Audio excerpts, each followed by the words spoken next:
Welcome back to the Papa Meat channel. How you doing? How you doing? Come on in and sit on down. Today, we're talking about hiking. Well, kind of. There's always been some kind of crazy hiking stories, right? The Donner Party being one of them, which resulted in some kind of weird stuff. Or even the guy who, not necessarily hiking, but went out and rode bicycles and, you know, the 127-hour story about getting trapped and having to cut off your arm and drink your piss and all that kind of stuff. All I'm saying is that hiking is a very peculiar thing. Today, hiking is involved in one of Russia's craziest and most controversial mysteries, which this time in Russia, it was the Cold War era. Right after World War II, all the way up until the 90s, there was a big period of time where people were talking about secret experiments, super weapons, all kinds of crazy things that Russia was doing, and god damn it if the world wasn't absolutely horrified of them. Which even this Cold War era is it's considered the Russian Area 51. It's perplexed people for over 50 years now, and people think that all kinds of crazy supernatural things have happened, from aliens to cryptid monsters, anywhere between on the spectrum of conspiracies. The Cold War Russia era, it falls pretty much right in the middle of that. We're going to be talking about 9 students from a nearby Polytechnic Institute who went missing during a skiing trip. They were found later with missing clothes and unusual damage done to their bodies, even though the campsite looked largely undisturbed. To this day, no one knows what happened, and some people think that we will never find out. And this has become the incident known as the Dyatlov Pass. And I'm going to let you know right now, I'm going to mispronounce a lot of Russian stuff. I can barely speak English, and it's my first language, so if I mispronounce a name, just roll with me. We'll have the names up on the screen, and you can justify it later. The Dyatlov Pass, this incident, no one really knows what happens, right? And I don't think that we'll ever truly knows what happens. But I'd like to talk about some of the conspiracy theories today, because this story is extremely interesting. It's full of so many questions and not enough answers to where I think that's where it lets people run wild with their imaginations. I wanted to tell you so maybe you could come up with your own answers as well. The year is 1958 in Soviet Russia. I don't know how I feel about that. I'm trying to make it sound like a Disney thing where it's like it's 1985 and you're in Los Angeles, California. But no, the year is 1958 and you're in Soviet Russia, which I imagine is cold and people are eating potatoes and drinking vodka. Igor Dyatlov, for whom the incident is named after, is studying radio engineering at Ural Polytechnic Institute in Yekaterinburg, Russia. Like I said, stay with me. I swear, it's up on the screen. If it gets too out of hand, we'll just say gibberish. One of the leading technical universities in the country, UPI turned out top-flight engineers to work in nuclear power and weapons industry, communications, and military engineering. Young Igor, who was 23 at the time, was an inventor, a tinkerer, and an outdoor enthusiast that had an idea. He proposed and planned a 16-day cross-country skiing expedition through the Ural Mountains. This divides Western Russia and Siberia. Siberian wilderness? How many times has someone said that when they're like, don't with that? Or even, you know what it makes you think of, too? Serbian film. Good movie. Which means this mountain range separates Europe from Asia. It's a big deal. It's a big mountain range, all right? I'm just trying to let you know it is the literal line in the sand. This was not the first big wilderness trip that Dyatlov had conducted, and he often used equipment he had invented or improved on during these excursions. But for this trip, the skiers had to ski over 200 miles on a route no Russian had ever taken before, as far as everyone knows. You know, people could have done it, but they might have died or had something similar happen to them that was never documented, but I digress. Dyatlov designed the trip to be as hard as possible so the group could all get certified as Grade 3 Outdoorsmen, which is the highest level of some kind of Boy Scout ranking for Russian people that I don't know. And if you want to put a little blurb here, you can, but basically, it's tough. And you get a big badge, and you can feel like a man. Today's video is sponsored by Aura. Now listen up. There's bad people out there that want to sell your information to scammers, spammers, and all the yucky in between alike. And I don't want to scare you, but it's all out there. Your name, your address, your health records, which is why I've been using Aura. Aura shows me which data brokers are selling my information and automatically gets me off those lists. They send opt-out requests for me to clean up my information online. This means less spam for me and less personal info online for those pesky little hackers. Aura also has antivirus, VPN, and password management features all in one app, all at one affordable price. Aura is on the background at all times, protecting my work and my personal info from the rest of the world. I know I value my privacy, and you should too. You can go to aura.com/papameat to start your 2-week trial, or click the link in the description. Stop data brokers from exposing your personal information. Go to my sponsor, aura.com/papameat to get 14-day trial and see how much of yours is being sold today. It's a lot. It's gonna be a lot. Thank you, Aura, for sponsoring this video, and back to the video. Dyatlov recruited his classmates Zina, Kamagolova, and 7 other students who were close friends or acquaintances with Dyatlov. They were all experienced winter campers and cross-country skiers. One of them even, Georgy Kanjinsko, was an engineer at Mayak Nuclear Complex in the secret town of Chiachibit 40.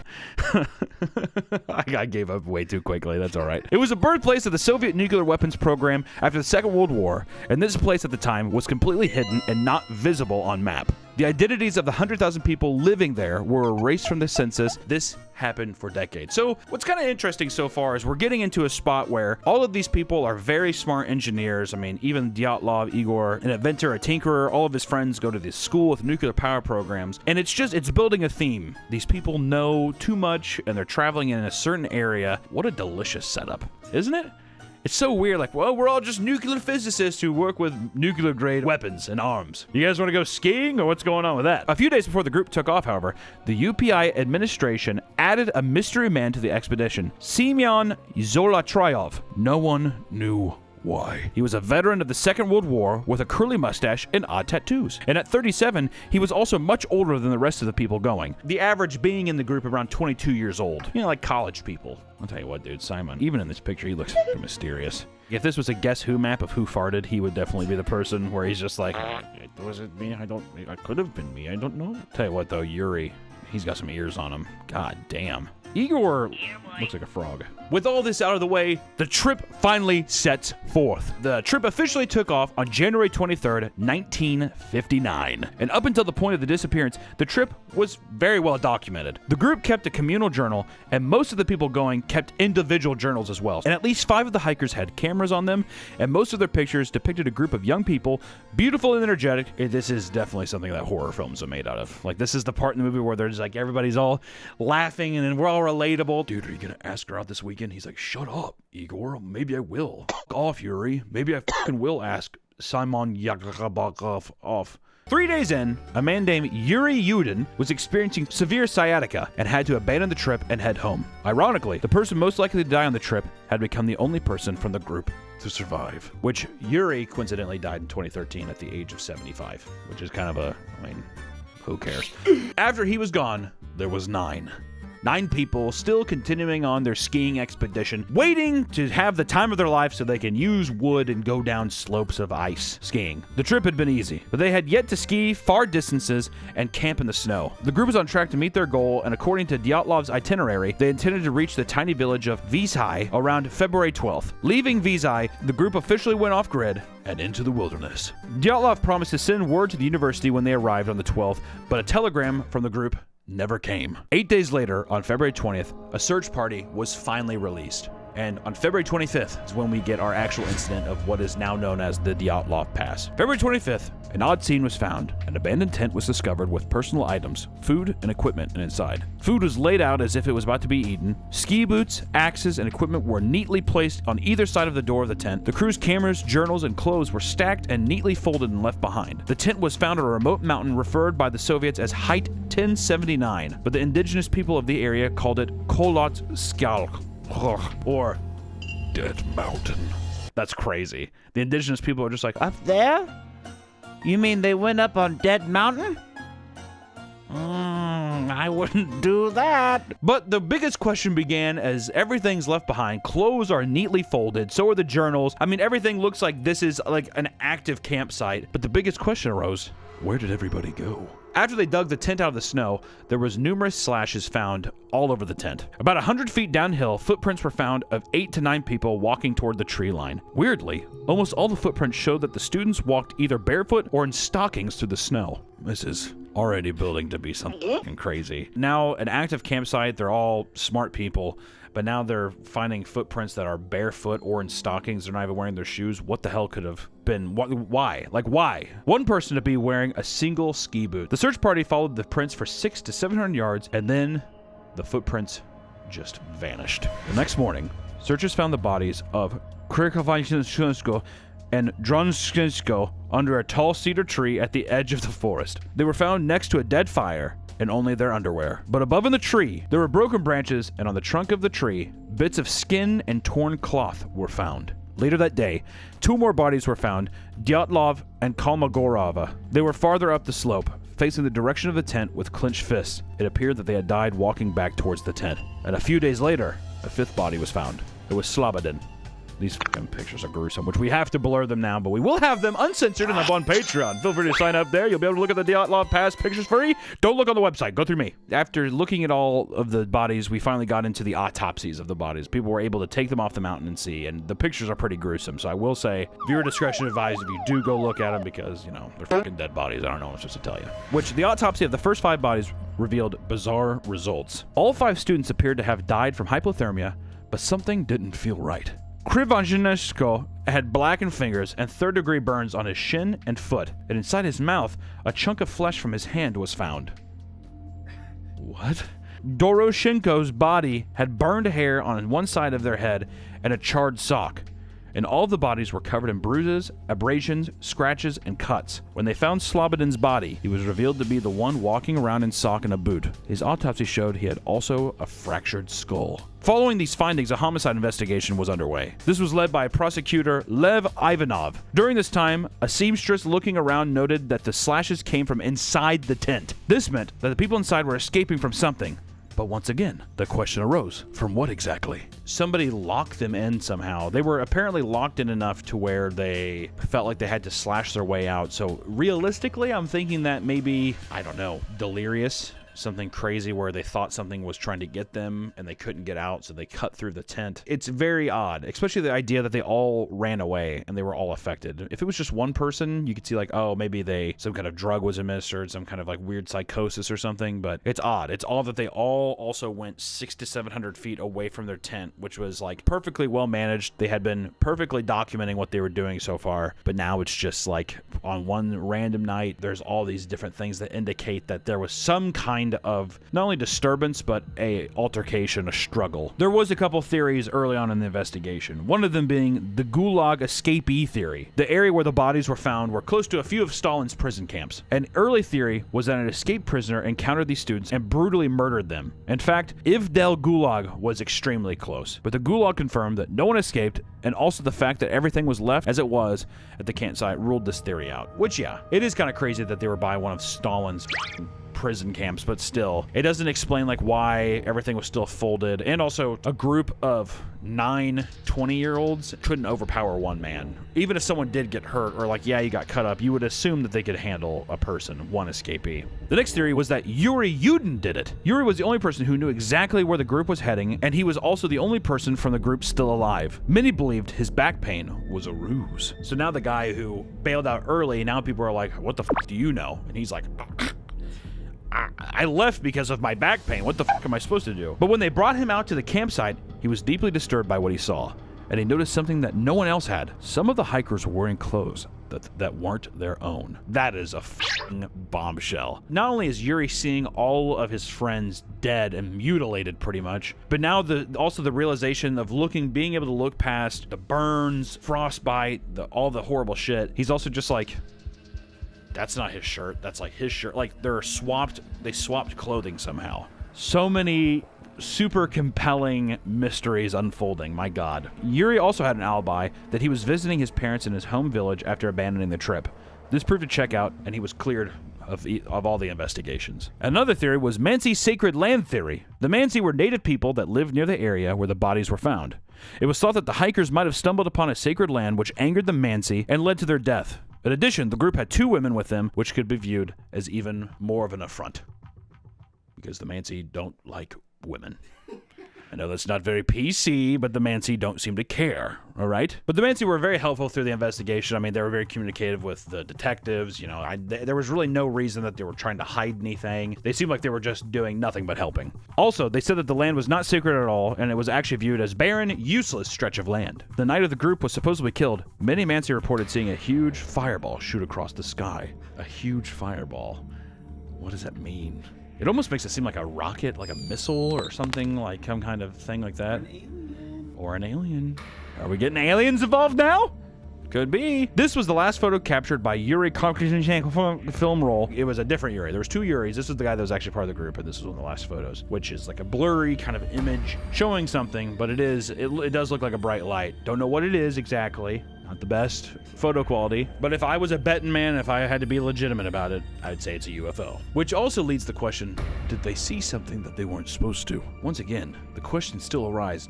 What happened? I threw a lot at you, so to recap, 9 experienced skiers supposedly fled the tent in the middle of the night. During a blizzard, mind you. Don't know if I said that. It was during a blizzard. It was also negative 20-degree weather, and most of them were not wearing clothes, just underwear. By the way, the clothes that they were found with were not theirs. They were other people's. They were either bare feet or in socks. Some people had burns, others had fractures. And also, these people were all acutely aware of the consequences of the snow and weather and what would happen if they left their tent during these conditions. These were well-rounded people. They weren't, they had planned for this. This was all planned. There were only 9 noticeable footprints in the snow, suggesting they were the only ones around with whatever took place. So far, only 5 bodies have been found, and 4 are still missing. In May, the snow finally begins to melt. And a few months later, a Mansi hunter found the remaining missing 4 bodies in a makeshift snow den, 250 feet away from the cedar tree where 2 other bodies were originally found. Pieces of tattered clothing were strewn around the area. Another search team uncovered a piece of flesh. The excavation uncovered the 4 remaining victims, all lying together in a rocky stream bed under 10 feet of snow. The damage found suggested they were beaten by a large, blunt object. Which now, because they found the other 4 people, there was a second round of autopsies. 3 of the 4 bodies had catastrophic injuries. The medical examiner said the damage to the bodies were similar to, quote, an impact of an automobile at high speed. And that's fucking crazy coming from somebody from 1959. You know what I mean? Somebody's just like, I could only equate it to one of those large metal beasts driving as fast as it could. Brignoli's skull was fractured and smashed so bad that pieces of the bone were driven into his brain. Both Zolotaryov and Dubinina chests were crushed and had multiple broken ribs. And both of those people with, the broken ribs and the crushed skull and all that kind of stuff, they were both missing their eyes. Both of them, no eyes. Dubinina's autopsy also revealed they had a massive hemorrhage in their heart, and Dubinina's tongue also was missing from her body. The odd thing was, though, even though all that is pretty odd, was that none of the bodies had any external penetrating wounds. What the fuck is happening? What is going on? Looking closer, some of the victims were wearing clothes from other bodies. Some items were cut off and others appeared to be just taken. Lab tests also found that several of these clothing items were emitted high levels of radiation. And it is noted that the radiation must have been extremely higher since the bodies were exposed to running water for months before being found. At the funerals of the deceased, which they were open caskets, if you saw the photos, you would probably be like, let's close the caskets so we can just remember them from our memories and not have to have this horrible fucking nightmare. Many people noticed the bodies were withered and orange. This is a mark of radiation poisoning, and they also had 3rd-degree burns all on their bodies. 3 months into his investigation on May 28th, the prosecutor, Ivanov, abruptly just shut down the investigation. He was just like, I'm done. We're done. No. We're done. Don't ask me questions. I don't know. It's probably an accident. Avalanche. Soviet authorities ruled 6 deaths came from hypothermia and 3 came from physical trauma. Ivanov also claimed it was not his job to determine exactly what happened, but whether a crime had been committed. He concluded a crime had not been committed and homicide was not a factor in this case. And Ivanov ended his report on this, and I quote, It should be concluded that the cause of the hikers' demise was an overwhelming force, which they were not able to overcome. Was that a pretty good Russian accent? Perfect. Thank you. This vague summonation maddened the families and Soviets alike, and it continues to mystify the Dyatlov researchers to this day. And after the investigation closed, all the files, photographs, and journals from the investigation were classified, and the area around the dead mountain became off limits to skiers for years. The exact area of the mountains where the young skiers were headed for, but never reached, was named Dyatlov Pass. Kind of crazy. So now we have a thing about these bodies with so many mysterious things happening. Granted, this was 1959. It's been a long time ago. Who knows what exactly happened? It's been shrouded in mystery for years. And these are just some of the theories that we have found online. A weapons test theory. The skiers died because they had stumbled into an area where secret weapons were being tested and were killed to leave no witnesses. This is what many of the families and skiers believe, and the radiation on the clothes and the time period really makes this theory strong in people's minds because they think that maybe because of the time, time, people came across something that they shouldn't have, you know, and the government itself killed the skiers. And that's also why Ivanov also, or the investigator also just had to abruptly shut down the case so quick, because who knows, maybe some kind of guys came in, they're like, You better shut off case. You hear? Okay, sorry, I will. I doubt it was that casual, but you know. Then there was the American spy theory. Others thought that skiing group was killed by mercenaries, probably American spies. That seems a bit James Bondish, and I think that was probably just inspired by the James Bond era films. I don't know how much about that one. And then we go back to Yuri Yudin's theory, which continuously said that the deaths of the classmates was not natural. Yuri was like, this is not a natural thing. And in 2013, before he died, he declared that everyone had been taken from the tent, held at gunpoint, and murdered. He believed that Dubanya had her tongue cut out by the killers for being outspoken, and probably because she was a woman. That's just history. That's not me saying that. Women have gotten a bad rap in history. I'm a male feminist. The problem with these theories is that the snow does not lie. It would have been impossible to erase the signs of people and their equipment in the snow. Also, as much information has been declassified over the years, there has not been any evidence to suggest that there was a secret weapons base or an errant missile exploding in the area. Then we have the Mystery Man KGB theory. Zolotaryov. The theory is that he was KGB and that connection inevitably got the group killed. There's a book published in Russia that claims that Zolotaryov had two other skiers who were KGB agents on a special assignment to meet the group of a CIA operatives to furnish them with fake information. Samples of clothing contaminated with radioactive isotopes were to be offered as bait. The thought is that the CIA agents discovered the deception and killed the group and then staged the scene. But now we have people being like CIA agents trying to find nuclear testing stuff. They figured out they're being cheated, so then they kill people and redress them. And then there's an avalanche theory. An avalanche struck the tent, causing injuries and forcing the group to cut their way out and head into the forest for shelter. The slope was determined too low to generate an avalanche, though with high enough winds that could have changed things. But there was no avalanche debris found. Also, the damage done to the three bodies were so debilitating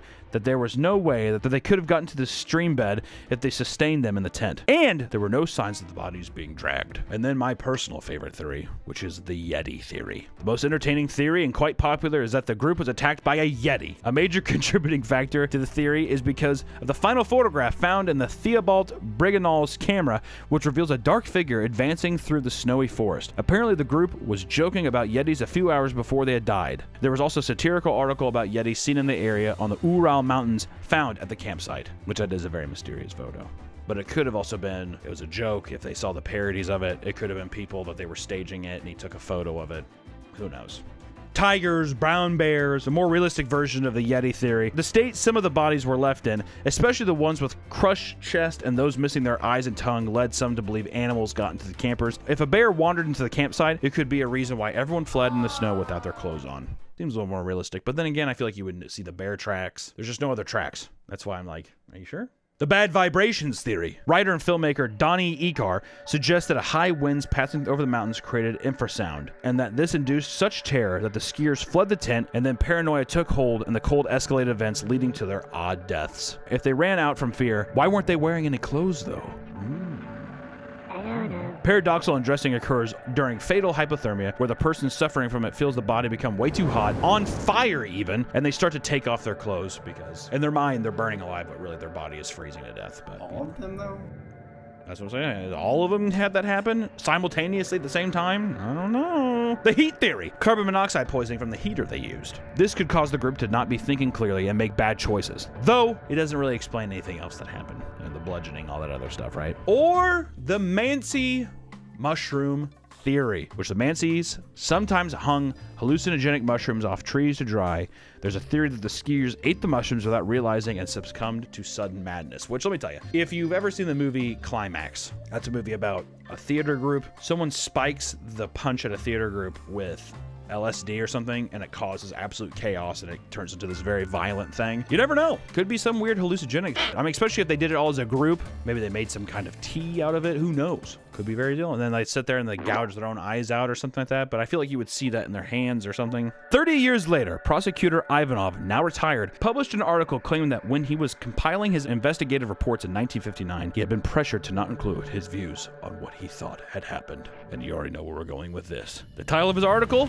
The Enigma of the Fireballs. That's a sick article name. Holy shit. His article goes on to claim that skiers have been killed by heat rays or fireballs caused by UFOs. UFOs, baby. Aliens! He recalls finding it suspicious that he and his colleagues were even asked to test the victim's items for radiation. And later, when he wrote a letter asking his superiors why radiation was relevant, and he was told that the deaths were accidental. By this time, the official files had been released, and it had become one of the most celebrated mysteries of the Soviet era. And it has spawned tons of theories to what actually happened. And the Russian Prosecutor General's office official count for theories is 75. 75 official theories. That's a lot. The constant continuous theme of this video is what really happened. There are multiple theories with motives and some with evidence, but many of them seem to run into partial issues. What about multiple theories converging and occurring together? Or maybe some unknown supernatural force got to them. But I have to ask, what do you think happened to them out there? The official answer that no one's happy with is in 2019, Russia opened the case back up and they officially marked it